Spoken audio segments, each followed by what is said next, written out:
call something assessment criteria. And this assessment criteria basically is the benchmark against which you are scored. So you are scored under fluency and coherence. You are scored under lexical resource, again under grammatical range and accuracy. And lastly, you are scored under your pronunciation, okay? Let's look at these ones one by one. First of all, we have fluency.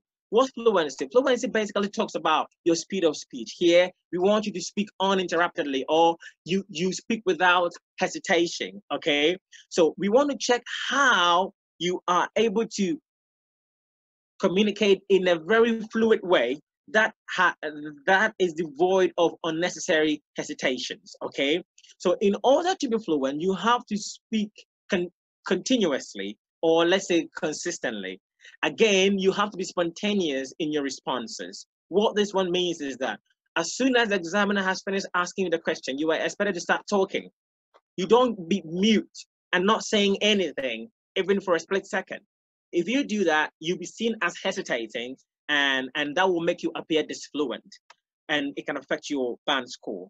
So you also, like I said, you have to avoid hesitation, okay?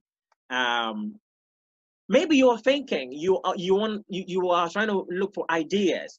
As you do that, you don't have to be quiet. There are things you do as you try to process thought. All of that, if you join our classes, we will teach you. There are about 4 things that you can do as you process thought, okay? And number 4, if you want to be fluent, you have to expand your answers. One thing that makes people disfluent is a lot of self-correction. They make lots of mistakes and slips, and they have to come back to correct them.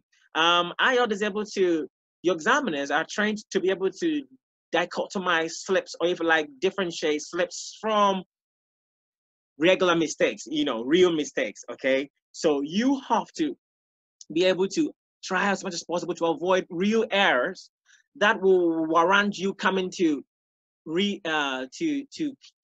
correct yourself, all right?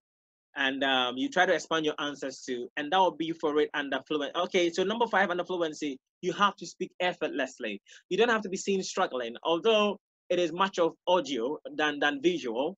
But if you listen to somebody and they're struggling to talk, you can hear. And if they are fluent and they're free, you also can hear. So kindly try to speak effortlessly. All right. So we move on to what coherence means. So this one is for fluency. Okay. Very lastly, you have to learn how to pause correctly. So as we talk, we pause.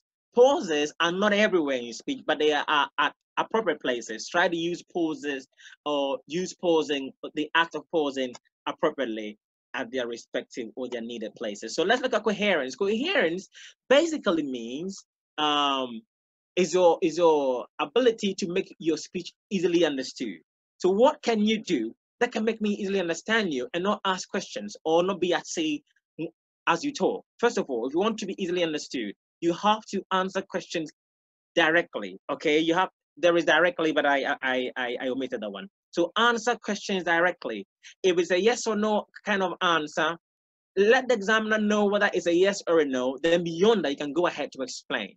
Do not go circumnavigating for a while before you come to answer the question. And some people even end up not stating their opinion as to whether it's a yes or a no for that question asked them. So if you want to be understood, just don't state your point yes or no, explain. So explain your point, give reasons for your chosen stance, okay? Again, you can buttress your explanation and your chosen stand with examples. That often personal examples are better and they make your whole speech very easily understood. Again, if you want to be understood, you must learn to connect your sentences with cohesive devices, or if you like, connectors. What are cohesive devices? Examples of these devices are what you see on your screens now.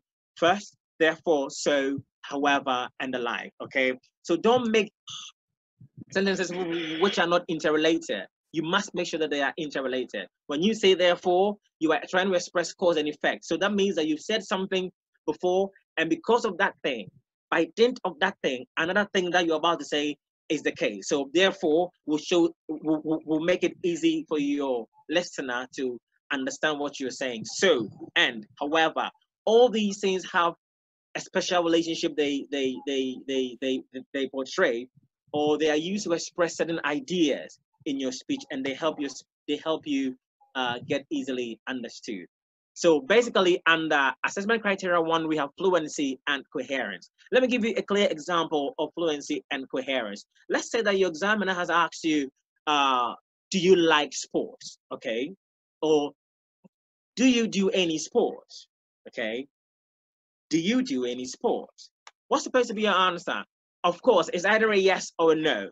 But don't say no, I don't like sports, and end there. You have to continue. If you end there, you are not being fluent because you are not expanding your answers. And the moment you're not expanding your answers, it is deemed as if you are not good in speech. So you're trying to be dodgy by avoiding errors. You see, if you took a You have length, 15 minutes remaining.